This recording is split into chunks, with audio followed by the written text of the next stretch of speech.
My name is Kamuluddin. I was born in a narrow lane near Peshawar, where houses leaned against each other as if they too needed support. Life was simple. Mornings began with the call to prayer echoing through the dusty alleys, afternoons filled with the noise of market sellers calling out prices for bread, tea, and spices. My father worked as a porter, strong but quiet, a man whose back carried more weight than his words. My mother was gentler, always whispering prayers under her breath as she kneaded dough or brushed dust from the rugs. I grew up restless, longing to be more than the boy who fetched water or carried firewood. I wanted honor. The men at the tea stalls spoke of enemies, of betrayal, of a world that had turned against us. Their voices dripped with bitterness, and as a boy, I drank it in like truth. When I was 19, a man arrived. He wasn't loud or threatening. He was calm, polite, almost fatherly. He spoke to us young men about injustice, about our duty, about defending our faith. His words lit a fire in me. For the first time, I felt I could step into something greater, something that would earn me respect and protect my people. One morning, I packed a small bag and hid it under my bed. I kissed my mother's forehead as she prayed. She didn't ask where I was going, she only murmured, "Allah keep you." At dawn, I walked with other recruits. The road turned from stone to dirt, from the noise of town to the silence of hills. I felt both fear and pride swelling inside me. By nightfall, I was in the camp. The training was hard. We marched until our legs burned, fired rifles until our shoulders ached, and learned to obey without hesitation. Around the fire, men told stories of bravery and sacrifice. I swallowed it all. I believed I was chosen. Not long after my training, the commander sent a few of us to guard a dusty road outside a small town.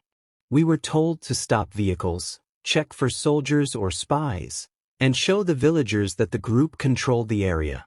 If you haven't subscribed yet, we'd love to have you join us. We're always excited to welcome thoughtful people like you into this growing community. This is one of those testimonies that shakes people's beliefs and makes you question everything you thought you knew. The first truck that approached slowed nervously. Dust swirled around its wheels as the driver rolled down his window. An old man sat at the wheel, carrying sacks of grain. His hands trembled as he handed over his papers. We searched the truck, finding nothing but food. The commander waved him on, but not before taking 2 sacks for the cause. I stood there gripping my rifle, watching the man drive away with his eyes lowered. It struck me then. The people were afraid, not of enemies far away, but of us, the men who claimed to protect them. Another time, we were ordered to raid a storage shed near the river where villagers kept goods. The commanders said someone had hidden alcohol and Western supplies. We broke the lock, stormed inside, and dragged out what we found: bottles, boxes, even some radios. A crowd gathered. The commanders gave a speech about purity, about defending faith, then ordered us to pile the items and set them on fire. Flames roared into the night, sparks rising against the dark sky.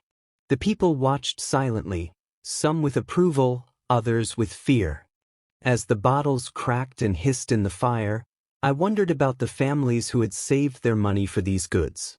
Were they now hiding in their homes, watching their small possessions turn to smoke? One evening, just before sunset, we were ordered to ambush a military convoy. We hid among rocks and thorn bushes on a hillside. My hands were clammy as I clutched the rifle. When the trucks approached, the commander raised his hand, and suddenly the hillside exploded with gunfire. The soldiers scattered, returning fire. Smoke and dust filled the air. My ears rang with the sound of bullets, my chest tight with fear. I fired blindly, not knowing if I hit anything. After a few minutes, the commander called for retreat. We slipped back into the hills, leaving 2 burning vehicles on the road below. The men cheered, calling it a victory. But I couldn't forget the sight of soldiers dragging a wounded comrade out of the flames. His screams followed me as we disappeared into the night. Weeks later, we were ordered on a raid. It was night.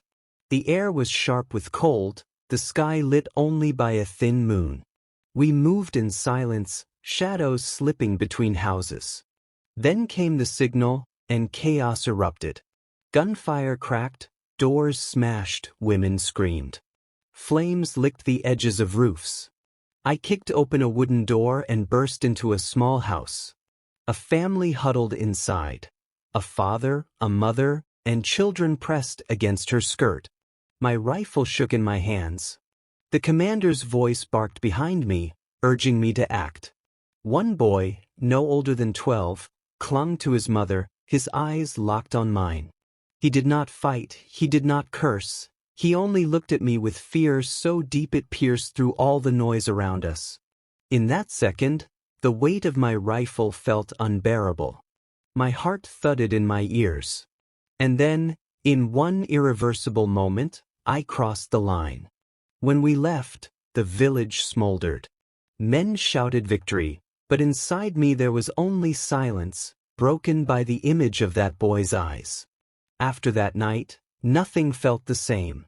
During the day, I trained and obeyed like the rest, but at night I could not sleep. When I closed my eyes, I saw him.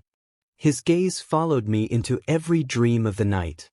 Sometimes I woke drenched in sweat, heart racing, unable to breathe. I tried to bury it. I laughed when others laughed, polished my rifle, followed orders. But guilt ate at me. Food lost its taste.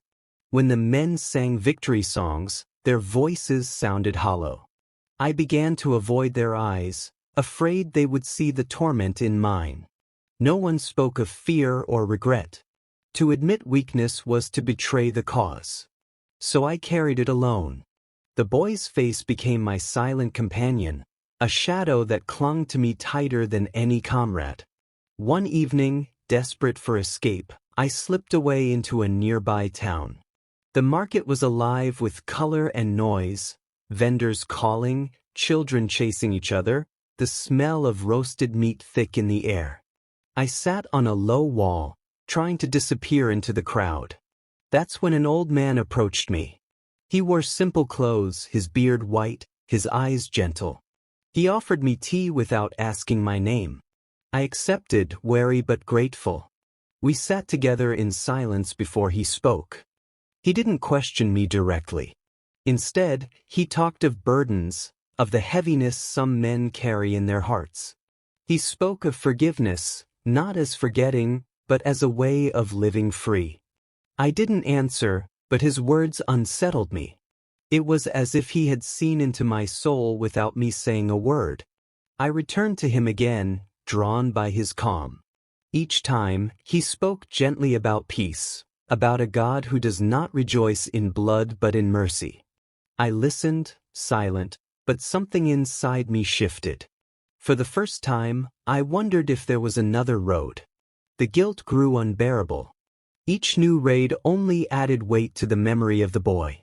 The old man's words returned to me like whispers. There is another way. One night, while the camp lay silent, I made my decision.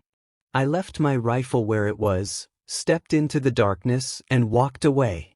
My heart pounded with every step, certain someone would stop me. But the hills stayed quiet, the stars watching overhead. By dawn, I was alone on a dusty road, free but terrified. I had no plan, only a desperate need to leave the life that was killing me from the inside. My feet carried me toward home. When I reached my village, my wife Aisha greeted me with wide, questioning eyes. Our daughter Noor, barely 3, ran to my arms, laughing. For a moment, her small embrace washed over my guilt like water over fire. But, wondering what may happen next, I'm afraid for my wife and daughter. That evening, I told Aisha the truth. My words spilled out, the raids, the boy, the torment. She wept, not only for me but for what my hands had done.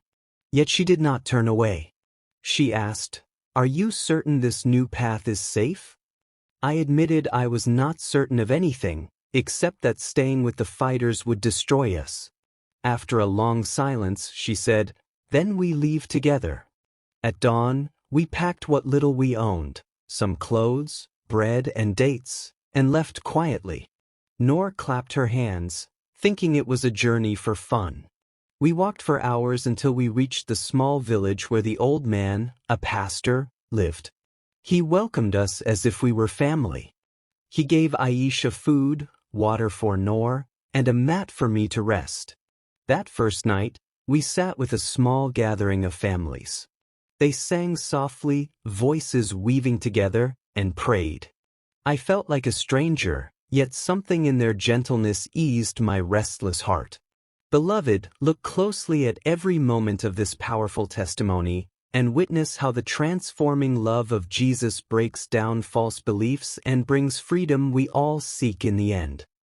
As you follow along with this powerful testimony of transformation, we invite you to engage with the community. Let us know where you're watching from and share your thoughts on how his journey resonates with you. Your reactions and comments help create a meaningful dialogue around life-changing experiences like these. Days turned into weeks. Men worked the fields, women cooked in large pots, children played freely. Noor learned a song and sang it while skipping through the courtyard. Hearing her laughter, I felt hope rising in me for the first time in years. The community drew us in. I worked with the men repairing roofs and digging a trench to bring water from the hills. My hands, once trained to destroy, now built things that gave life. One evening, the pastor spoke about forgiveness. He said scars don't disappear, but they mark the place where healing begins. His words pierced me. I stood before the group and confessed everything: the raid, the boy, the guilt that haunted me. I expected rejection, but instead they surrounded me, laid hands on my shoulders, and prayed. For the first time, I felt the weight I carried loosen completely. Tears poured down my face, and no one turned away. Aisha wept beside me, whispering, "Maybe we are finally free." Even with peace, the memory of the boy never left.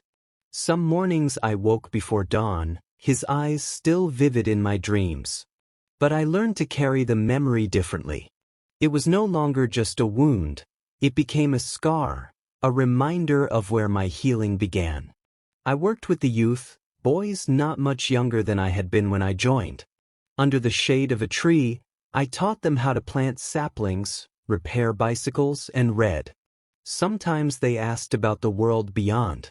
I told them honestly, I once thought strength came from a gun. But real strength is in hands that build, not destroy. Whenever anger rose inside me, when news of fresh violence reached us, I returned to prayer. Slowly the old voices lost their power. Now years have passed. Noor is growing. Aisha works with women teaching girls to sew, and our home is filled with peace. The scars remain, but they remind me daily of the boy whom Jesus reached me through. His eyes changed my life. His memory is why I now live differently. So I speak this truth: violence is a lie. It promises honor but leaves only emptiness. It promises strength but leaves you broken. I know because I walked that road. But I also know this: there is another way. Mercy can reach even into the darkest pit. I am living proof. To any young man standing where I once stood, hear me: a gun will not make you strong. It will chain you to sorrow. Choose life. Choose mercy. If your hands have harmed, let them now be hands that heal. That is the only true victory.